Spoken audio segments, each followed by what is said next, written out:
나의 힘되신 여호와여, 내가 주를 사랑하나이다. 이번 한 주간 하나님을 사랑하는데 특별히 사랑하는 방법과 또 사랑한다고 하지만 사랑하지 않는 것이 어떤 것인지를 보았습니다. 오늘 아침에는 하나님을 사랑하는 것은 곧 하나님의 말씀을 사랑하는 것이다 하는 제목으로 주의 법을 사랑하나이다 하는 말씀을 드리려고 합니다. 오늘 97절 상반절에 내가 주의 법을 어찌 그리 사랑하는지요 말씀하고 있습니다. 금년도 우리 교회가 주님을 사랑하기 때문에 그 말씀을 삶으로 살자 하는 주제로 말씀을 우리 목사님께서 주시고 계십니다. 이 시편 119편은 참 특이한 시입니다. 성경에서 가장 긴 시이죠. 172절까지 되어져 있습니다. 176절까지 되어져 있습니다. 이는 알파벳 형식으로 되어져 있는데 히브리어 알파벳 순서에 따라서 22단락으로 되어 있고 한 단락은 8절씩 되어져 있습니다.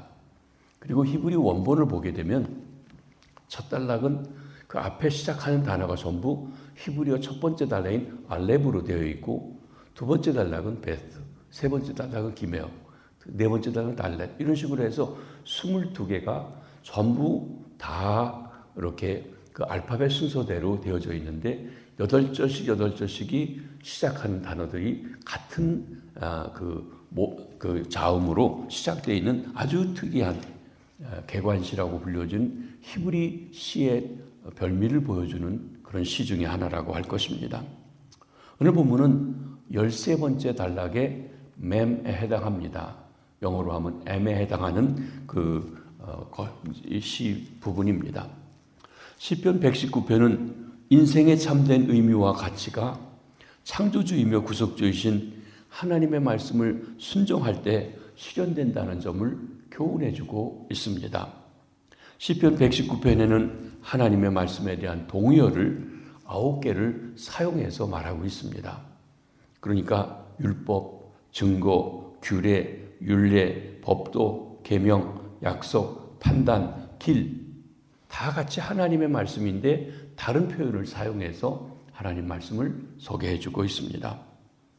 하나님의 말씀을 사랑하는 자에게 복을 주신다고 했습니다. 새 역사를 일으키신다고 했습니다. 그러면 하나님의 말씀을 사랑하는 자에게는 어떤 축복이 있습니까? 이 시편 119편에 구속구역이 있지만 오늘은 세 가지를 살펴보려고 합니다. 첫째로 지혜와 명철을 주신다고 그랬습니다. 이 지혜는 학술적인 지식이나 기술적인 지식에 대한 부분이 아닙니다. 인생의 근본적인 목적과 삶의 지침을 깨닫게 하는 지혜를 말씀하고 있습니다. 하나님을 경외함으로 하나님이 준비해 놓으신 행복한 삶을 살아갈 수 있는 그 지혜를 우리에게 주신다는 것입니다. 130절에 보면 주의 말씀을 열면 빛이 비치어 어두운 사람들을 깨닫게 하나이다 하고 말씀하십니다. 하나님의 말씀은 우리를 원수보다 지혜롭게 한다고 했어요. 98절에 주의 계명들이 항상 나와 함께하므로 그것들이 나를 원수보다 지혜롭게 하나이다. 원수, 여기 성도의 원수는 악인으로서 모략과 술수가 능한 사람입니다. 우리 주변에도 보면 정치가들 중에는 아주 변신이 자유롭고 거짓말도 잘하고 술수와 모략이 얼마나 능한 사람들이 있는지 몰라요. 시편 기자는 하나님의 말씀이 원수가 가진 것과는 다른 차원의 지혜를 가르쳐 주어서 그로 하여금 원수들의 모든 모략과 술수를 극복할 수 있게 해준다고 하는 고백인 것입니다. 성도 여러분, 혹시 누군가와 갈등이 있고 다툼이 있습니까? 꾀를 내서 이기려고 하지 말고 오히려 말씀 속에 들어가십시오. 그 말씀 속에 들어가면 하나님이 주시는 지혜 가운데서 그 원수보다 더 지혜롭게 할 수 있는 힘이 하나님의 말씀에 있다고 하는 것입니다. 하나님이 원수보다 더 지혜롭게 말씀을 통해서 역사해 주십니다. 또한 하나님의 말씀은 우리를 스승보다 지혜롭게 한다고 했어요. 99절입니다. 내가 주의 증거들을 늘 을조림으로 나의 명철함이 나의 모든 스승보다 나으며. 여러분, 스승, 저도 학교에서 가르쳐 보기도 하고 했는데, 지혜로운 분으로 남들보다 많이 알아서 가르치는 사람이에요. 근데 그 학생이 선생님보다 더 지혜롭다. 그런 경우가 있을까? 근데 그렇다고 지금 말씀하는 것입니다. 우리가 세상의 스승으로부터 배우는 지식들, 지혜가 있습니다. 그러나 세상의 선생들이 가르칠 수 없는 지혜가 있는 것입니다. 그것이 하나님에 구하는 지혜이고 우리 인생의 주인이신 하나님이 우리 인생의 길에 대해서 말씀하시는 지혜를 말씀해 주고 있습니다. 인자와 진리, 공의와 사랑을 행하시는 하나님에 대한 지혜를 말씀하는 것입니다. 인간으로 하여금 창조주 하나님과 관계에서 바른 삶을 살아갈 수 있게 하는 그 지혜를 말씀합니다. 그렇습니다. 이런 지혜는 오직 성경 말씀을 통해서 알 수가 있다고 했습니다. 성도 여러분, 하나님의 말씀, 성경을 사랑하는 자는 세상의 스승보다도 나은 지혜를 얻을 수 있다고 그랬어요. 세상의 스승보다 나은 자, 더 명철함을 얻을 수 있다고 말씀하신 것입니다. 또 하나님의 말씀은 우리는 노인보다도 지혜롭게 한다고 했어요. 100절에 보면 주의 법도를 지킴으로 나의 명철함이 노인보다 나으니이다. 노인, 인생을 길게 살면서 가지각각의 여러 가지 고난과 어려움을 겪으면서 어떻게 그것을 극복해 나가는지 삶의 지혜를 얻으신 분입니다. 성경에도 흰머리 앞에서 너희는 머리를 숙이라 하고 얘기하죠. 흰머리, 그만큼 여러 가지 일을 통해서 지혜를 배웠다는 것입니다.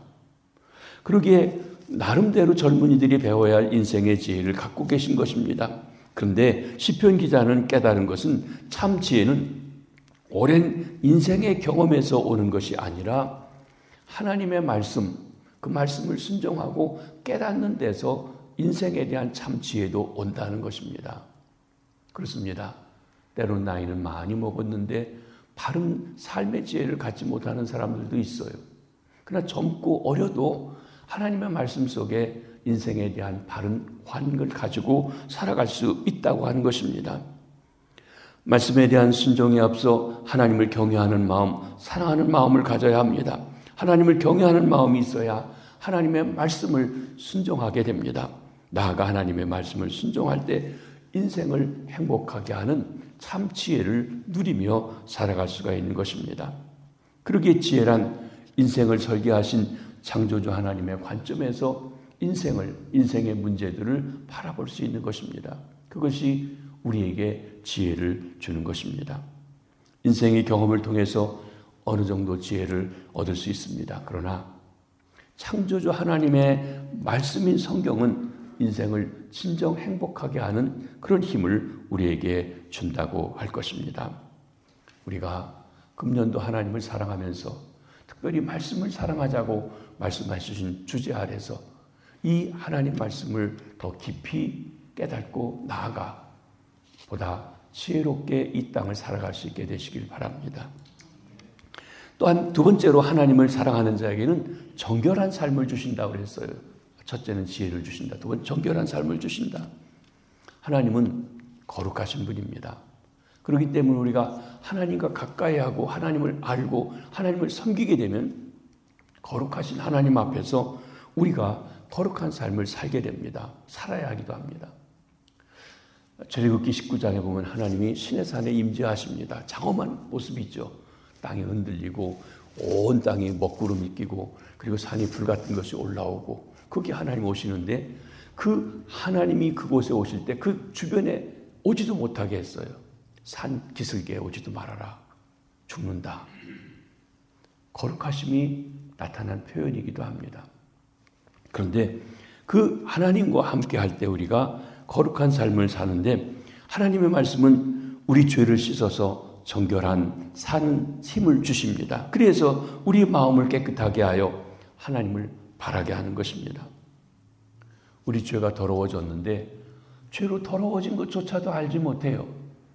그런데 우리가 하나님 말씀을 읽으면 내가 생각지도 못했던 것을 죄인 줄 깨닫게 해주시고 잘못을 드러내 주시고 그리고 회개하도록 역사해 주십니다. 씻어주시는 것입니다. 그렇습니다. 하나님의 말씀, 말씀의 영 성령께서 우리의 죄를 태워 정결하게 해주시는 것입니다. 그런 이야기가 있죠. 성경을 많이 읽고 성경에다 줄도 긋고 뭐 해서 성경이 더러워지면 양심과 삶은 반비례로 깨끗해지고, 성경책을 가지고는 다니는데 깨끗해서 한 번도 보지 않으면 성경이 깨끗한 만큼 반비례로 우리 마음은 더럽다. 아마 그것은 말씀을 읽음으로 우리에게, 말씀을 살아감으로 우리에게 청결한 삶을 주신다는 것입니다. 또 하나님의 말씀 우리를 죄를 범하지 않도록 지켜주시는 힘이 있습니다. 내가 주의 말씀을 지키려고 발을 금하여 모든 악한 길로 가지 아니하려고 하였습니다. 백사절에 주의 법도들로 말미암아 내가 명철하게 되었으므로 모든 거짓 행위를 미워하나이다. 말씀을 가지고 있으면 이것이 하나님의 기준에서 옳고 그르다, 틀렸다, 잘못됐다 하는 걸 깨닫게 되고, 그것이 죄를 이길 수 있는 힘이 된다고 하는 것입니다. 나아가 하나님의 말씀은 우리가 죄를 미워하고 악을 떠나며 그리고 죄악을 이기게 하는 능력이 된다고 했습니다. 9절에 보면 청년이 무엇으로 그의 행실을 깨끗게 하리이까? 주의 말씀만 지킬 따름이니이다. 젊은 사람들, 혈기가 방장해서 잘 조절이 안 되고 절제가 안 되는데 어떻게 죄를 이기냐, 유혹을 이기느냐? 하나님의 말씀이 그를 사로잡아야만 가능하다고 하는 것을 말해주는 것이죠. 우리 주님께서 악한 마귀의 시험을 받으셨을 때 그 시험을 이기신 것이 무엇입니까? 우리가 아는 것처럼 딴 얘기 안 하셨어요. 논리로 말하지 않았어요. 그의 잘못된 그 마귀가 유혹한 것에 대응할 수 있는 성경 말씀, 특별히 신명기 말씀을 가지고 하나씩 대응하셔서 이기셨다는 것입니다. 그런 면에서 우리가 이 세상에서 하나님을 사랑한다면 말씀을 사랑합니다. 말씀을 가까이 해야 합니다. 규칙적으로 읽고 묵상하고 배우는데 힘을 써야 합니다. 그러면 악한 괴교를 간파하고 물리쳐 이길 수가 있는 것입니다. 셋째로 하나님의 말씀을 사랑하는 자에게는 고난 중에 위로를 주신다고 말씀하셨습니다. 곤고한 영혼이 살아나게 하십니다. 여러분, 이 시편 119편에서 공고하고 어려움 당하는 이를 위로를 준다는 말씀이 적어도 15번이 나옵니다. 176절 중에. 그러니까 우리 하나님을 믿는 사람들도 공고한 영혼이 됩니다. 어려움을 겪을 수가 있어요. 힘들 때가 있어요. 어떻게 벗어나느냐? 세상 사람과 달리 하나님을 만나면 되죠. 근데 하나님을 어떻게 만나냐? 말씀으로 만나는 것이에요. 그러니까 말씀을 대할 때 그 말씀이 그 어렵고 힘든 상황을 극복할 수 있는 우리에게 위로와 힘이 된다는 것입니다. 50절에 이 말씀은 나의 고난 중에 위로라. 주의 말씀이 나를 살리셨기 때문이니이다.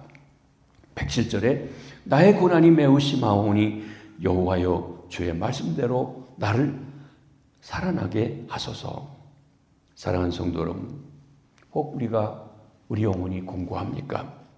위로받을 길이 없고 너무 힘드십니까? 사람들의 위로의 말도 도대체 위로가 되지 않습니까? 하나님 말씀을 읽고 묵상하고 그 말씀 속에서 위로를 받으시기 바랍니다. 그 아픔과 곤고함을 극복하고 이길 수 있는 힘이 말씀 속에 있다고 하는 것입니다. 제가 미국에서 개척교회를 했을 때 그 집사님에 대한 이야기입니다. 이분은 산부인과 의사셨는데 사랑하는 딸을 잃었습니다. 그 딸 나이 29살 때입니다. 발레를 아주 잘해서 명성을 얻고 어여쁘고 착한 딸이었다고 아버지의 엄마가 얘기합니다. 모든 소망을 딸에게 줄 만큼 청명하고 아름답고 발레 재능도 있었습니다. 그런데 어느 날 뉴욕에 공연을 갔다가 호텔에서 수영하다가 그만 심장마비로 죽었습니다. 29살 난 딸이 말이죠. 아버지는 정신을 잃었어요. 도대체 어쩌할 줄을 공고함을 말로 다 할 수가 없었습니다. 삶의 재미가 없어요. 의사로서 하는 것도 재미도 없습니다. 그러던 중 이 사람에게 누군가가 성경 말씀을 읽도록 권면하고 또 보도록 했습니다. 그런 중에 이분이 성경을 읽기 시작했습니다. 그 병원에 갔더니 그 간호사가 이야기합니다. 우리 선생님이 환자를 보실 때를 제외하고는 앉아서 성경만 보십니다. 그런데 이분이 성경을 읽으면서 그 모든 아픔, 절망을 하나씩 이겨나가시게 되었다고 하는 이야기입니다. 제가 그분을 만났을 때는 상당히 많이 회복되어진 상태에서 말씀을 그래도 사모하고 있는 그런 것을 보았습니다. 하나님의 말씀인 성경이 그 곤고한 영혼을 살아갈 수 있도록 해주신다고 하는 것입니다. 하나님의 말씀이 고난의 유익을 깨닫게 해주십니다. 71절, 72절에도 고난당한 것이 내게 유익이라. 이로 말미암아 내가 주의 윤례를 배우게 되었나이다. 주의 입의 법이 내게는 전천 금은보다 좋으니이다. 사실 우리는 고난당하는 거 좋아하는 사람 없습니다. 그런데요, 우리가 보면 한 가지 문제가 해결돼 조금 잘 나갈 듯 하다가 또 어떤 문제가 생기고 어려움이 생기고 공고함이 생기고 꼬이게 되고 하지 늘 콧바람 불면서 그렇게 살아가는 삶이 아닌 걸 봅니다. 주를 믿는 저희들이 진실하게 살아간다고 하면서도 그런 문제들이 생겨지게 됩니다. 그것은 우리가 조금만 편하면 조금만 여유가 있으면 흐트러지기 쉽기 때문에 하나님께서 공고함을 주시는 것 같아요. 어려움을 우리들에게 주시는 것 같아요. 고난이 우리 삶에 유익이 되어야 한다는 것입니다. 고난 때문에 얻은 것이 있어야 된다는 것이에요. 고난을 닥치니까 시인이 말씀을 보고 그 모든 걸 이겨나가면서 어떻게 됐습니까? 그가 깨닫는 것이 있었다고 했습니다. 억만금을 주고도 배울 수 없는 진리를, 귀한 삶의 지혜를 깨닫게 된 것입니다. 그렇습니다. 사랑하는 성도 여러분, 혹 고난 가운데 있으십니까? 주의 말씀을 가까이 하시기를 바랍니다. 나아가 하나님의 말씀을 사랑하는 자에게는 장애물을 없애고 평안을 주신다고 그랬어요. 165절에 주의 법을 사랑하는 자에게는 큰 평안이 있으니 그들에게 장애물이 없으리이다 그랬습니다. 이는 말씀을 사랑하는 자가 누리는 양심의 평안 가리키는 말입니다. 말씀을 사랑하는 자는 눈이 열려 인간의 살아갈 바른 길을 깨닫게 됩니다. 그리고 말씀의 능력이 그것을 실천하여 마음의 평안을 얻도록 해주는 것입니다. 우리가 살아가면서 장애물을 없애고 평안을 얻고 싶으십니까? 늘 말씀을 가까이 하시고 말씀을 묵상하시고 말씀을 살아가시기 바랍니다. 하나님의 진정한 인도와 도우심, 평강을 누리게 해주실 것입니다. 그러면 말씀을 어떻게 사랑해야 합니까? 시편 119편에 보면 시인이 하나님의 말씀을 어떻게 사랑하고 있는지 말해줘 줍니다. 꿀보다도 단이이다. 103절에 주의 말씀의 맛이 내게 어찌 그리 단지요 내 입에 꿀보다도 단이이다. 이것은 말씀에서 그 진리를 깨달은 사람이 갖는 은혜입니다. 누구나 다 성경을 보면 꿀처럼 달지 않습니다. 어떤 이는 성경만 보면 졸려서 잠이 안 올 때 성경 보면 잠에 와서 그 성경 본다고 하시는 분도 있습니다. 근데 여러분 어느 날인가 성경을 보면서 꿀송이처럼 달고 손에서 놓고 싶지 않고 더 보고 싶고 그런 은혜가 여러분에게 임하시길 바랍니다. 그런데 성경을 보기만 하면 되는 건 사실은 아니죠. 바른 해석이 필요합니다. 그걸 우리가 못하기 때문에 목사님이 전문적으로 언어도 배우고 역사도 배우고 또한 여러 가지를 통해서 해석을 바로 해줍니다. 사실 목사님이 해야 될 가장 중요한 일이 성경을 바로 해석해 주는 것이에요. 근데 솔직히 말해서 목사님들이라고 다 성경을 바로 해석해 주는 것은 아닙니다. 어떤 이는 자기 마음대로 해석하는데 내가 봐도 그 말씀이 아닌데 여러분이 앉아서 그렇게 생각하는 분도 있어요. 제가 우리 교회를 정하기 전에 한 20교회쯤 다녔다고 그랬습니다. 물론 거리도 있고 여러 가지 있지만 그 중에 한 가지 이 교회를 정하는 것 중에 한 가지는 목사님이 말씀을 대하고 또 말씀에서 그 은혜, 그 진리를 캐내는 방법이 제가 아주 좋다. 그리고 바르다. 그런 것을 느꼈기 때문에 그렇습니다. 즉 우리에게 말씀을 꿀같이 아름답게 귀한 말씀들을 꺼내서 전해주신다는 거예요. 그러기에 우리가 그 말씀을 사모하면서 때론 내가 성경을 보지만 들으면서 살아가는 것입니다. 꿀같이 단 은혜가 있게 되길 바랍니다. 순금보다 더 사랑하나이다. 그러므로 내가 주의 계명들을 금 곧 순금보다 더 사랑하나이다. 요즘 국제정세가 흔들리고 어렵고 트럼프 정부가 들어와서 여러 가지 정책들이 바뀌면서 이 금융시장이 요동치고 그러다 보니까 금이 제일이라고 금을 많이 사서 금값이 많이 오른다고 합니다. 사실 언제든지 변치 않는 게 금이죠. 사람들이 금을 제일 좋아합니다. 그런데 성경 말씀이, 하나님 말씀이 금보다 더 소중하다는 것을 깨닫는 것입니다.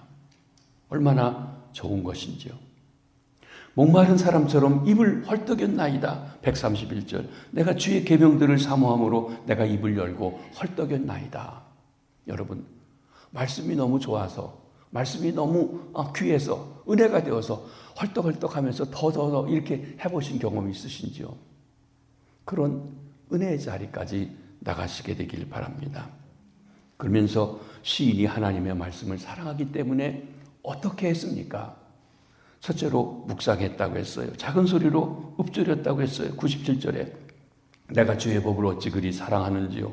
내가 그것을 좁은 종일 작은 소리로 읊조리나이다. 작은 소리로 읊조린다. 우리나말로 묵상한다는 건 가만히 눈 감고 생각해 보는 건데 히브리 사람들은 좋은 말씀을 또 계속 작은 소리로 반복하면서 그 말씀에 대해서 담겨 있는 뜻을 깨달아 아는 방법이 묵상한다고 그랬습니다. 작은 소리로 읊조린다고 했습니다. 되새긴다는 것입니다. 여러분 레위기를 읽어보면 정결한 짐승에 대한 얘기가 나올 때 발이 굽이 갈라지고 되새김질해야 된다고 했어요. 되새김질한다. 하나님의 말씀을 되새김질하는 것, 정결하게 살아가는 삶에 중요한 것이에요.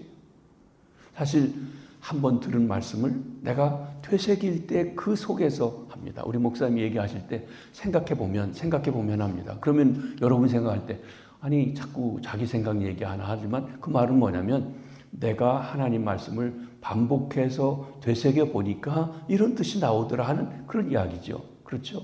되새겨 본다. 종교개혁자인 마르틴 루터는 우리에게 이렇게 권고합니다. 성경을 읽을 때 어떤 때는 다독해 빨리 가지만 어떤 때는 읽고 거기서 좀 생각해 보라는 거예요. 그 나무 아래 가만히 있어 보라는 것입니다. 기다려 보라는 거예요. 그러면 나무를 한번 힘차게 흔들어 보라. 잘 익은 과일 한두 개가 떨어질 것이다. 무슨 이야기예요? 그 말씀에서 내가 지금 필요한 말씀을 한두 가지 깨닫게 해주실 때가 있다는 것입니다. 그 얻도록 그 말씀을 반복해서 들어보고 흔들어 보라고 하신 것입니다. 그렇습니다. 하나님께서 우리가 말씀을 읽는데 빈손으로 보내길 원치 않으세요. 읽은 말씀을 되새겨 보십시오. 그 말씀을 더욱 사랑하게 될 것입니다. 항상 함께 했다고 했어요. 98절에 주의 계명들이 항상 나와 함께 하므로 그것들이 나를 원수보다 항상 지혜롭게 하나이다. 갈빈 선생님은 그리스도인과 성경의 관계를 이렇게 말합니다. 그리스도인들은 항상 성경을 들고 다니는 사람이다. 혹 그 성경이 손에 없을 때는 머리에든지 마음에 있다. 그렇습니다. 언제든지 성경을 들고 다니는 사람이다. 손에 없으면 마음에 있든지 머리에 있다.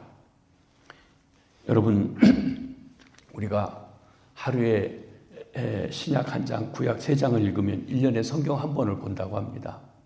근데 사실 하루에 신약 한 장 읽고 구약 3장 읽어도 그럼 이게 연결이 잘 안 돼요. 차라리 우리가 하루에 30분이든 1시간이든 시간을 내서 성경을 차례대로 쭉 읽는 게 좋습니다. 구약 신약 왔다 갔다 하지 않고. 그리고 성경이라고 하는 것도 이 앞뒤 문맥이 있는 거기 때문에 특별히 띄엄띄엄이 아니라 차례대로 읽으면서 문맥을 보는 게 할 수 있으면 한 자리에서 성경 한 권을 다 읽는 것이 중요합니다. 저희가 목회할 때는 별로 많이 못했습니다. 성경을 보는 거에서. 근데 코로나 때인가 저희 아는 장로님이 한국을 방문했는데 이 장로님이 성경을 열심히 읽어 그러면서 뭐라 그러냐면은 지금 뭐 67번째인가 뭐 이렇게 읽으신다는 거예요. 근데 저희는 그 성경을 읽은 것 세어서 읽어본 적이 없어요.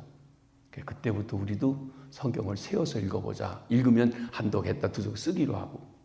근데 언제 제일 처음에 많이 읽게 됐냐면 코로나 때입니다. 코로나 중에 저희 어머님이 돌아가셨어요. 그래서 미국에 와 장례를 하고 돌아가는데 뭐 비행기에 사람도 한 20여 명 탈까 말까, 공항에도 사람이 없을 때, 그러니까 특별하니까 이제 오게 됐는데 돌아가서 2주 동안 격리하게 됐습니다. 교회도 못 가고 나가지도 못하고 문 안에 꽉 갇혀 있는 거예요. 그때 저희 집사람하고 둘이 성경을 읽기 시작했습니다. 이제 2주 동안에 신구약 성경 한 번 하고 구약 성경 반 정도를 읽었어요. 한 번 반을 읽게 되더라고요. 그때부터 아침에 새벽기도 갔다 와서 밥 먹고 나면 성경 읽고 교회 갈 때까지 읽고 저녁에 돌아오면 읽고 그렇게 하면서 성경 읽기를 시작했어요.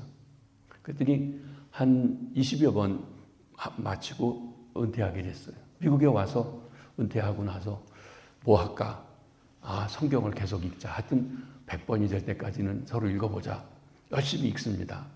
저는 미국에 와서는 영어 성경을 읽기 시작했습니다. 지난 주간까지인가 25번 읽었습니다.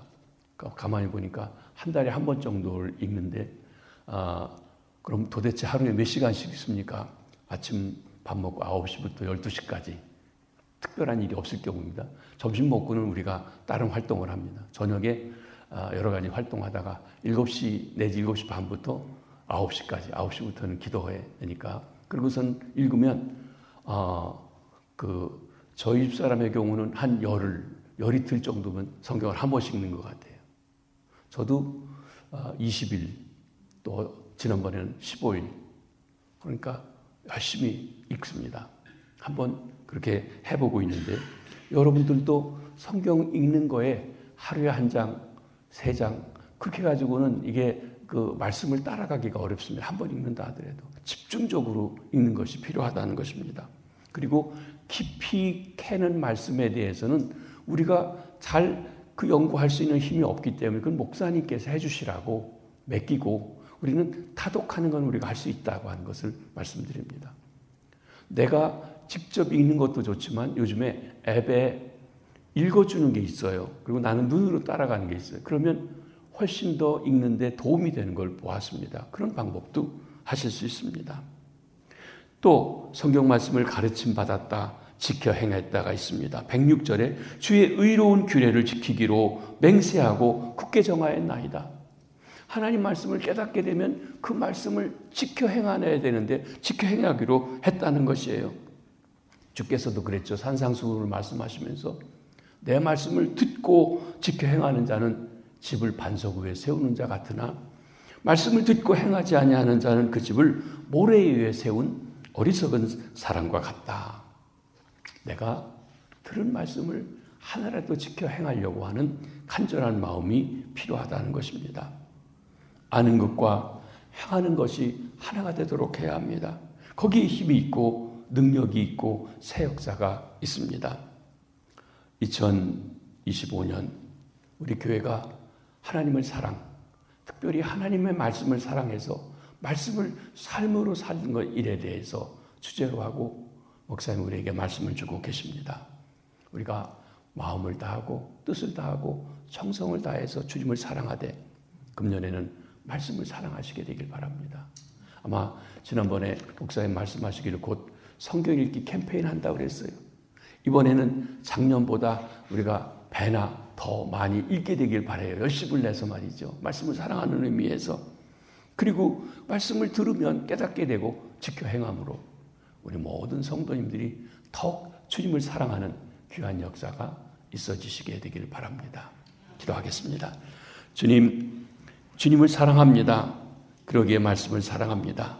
저희가 말씀을 대할 때, 말씀을 들을 때, 말씀을 읽을 때 말씀의 성령께서 언제나 깨닫게 해주시고 그 말씀이 우리의 힘이 되고 능력이 되어서 이 세상을 복되게 아름답게 주님을 기쁘시게 살아가는 저희들 될 수 있도록 축복하여 주시옵소서.